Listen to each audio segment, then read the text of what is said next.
আমরা তো জানি ঠিক মানি না, খারাপ পাবেন না, আমরা জানি যে পানি ফিল্টার করে খাইতে হয়, আমরা মানি না। আচ্ছা বিড়ির প্যাকেটে লেখা আছে খাইলে ক্যান্সার হবে, লেখা আছে না? একটু কথা বলবেন।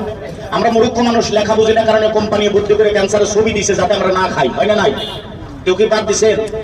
তথাপিও আমরা খাই। দিন যদি 1 টাকার বিড়ি খাই, বছরে কত টাকার বিড়ি খাওয়া হয়? একটু কথা বলবেন। 365 টাকা। জেনে শুনেই খাই যে বিড়ি সিগারেট খালি ক্ষতি হবে, ক্যান্সার হবে, মারা যাবো, বিপুরা মেডিকেলে যে ভর্তি হয়ে থাকতে হবে, এটা জানি আমরা, তথাপিও খাইতেছি। কিন্তু বছরে একবার আমরা কিডনির ওষুধ খাই না, পানি ফিল্টার করে খাই না, পানি প্যাক করে খাই না। আর লিভারটা কি কারণে নষ্ট হয়? যারা সায়েন্সে পড়েছেন ইমেজগুলো দেখলে স্পষ্ট বুঝবেন।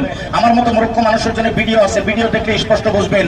অতিরিক্ত যারা অ্যালকোহল, সুরাপান, নেশা যারা বেশি করে, যে কোনো নেশা, মদ, ভাঙ, গাঁজা, বিড়ি, সিগারেট, খনি, সিগারেট, গুটখা, অতিরিক্ত যদি আমরা নেশা করি, আমাদের দেখবেন ভালো লিভারের ভিতরে এই যেরকম হেপাটাইটিস নামের ভাইরাস প্রবেশ করবে, লাহে লাহে দেখবেন লিভারটাকে ইনফেকশন করে দেবে।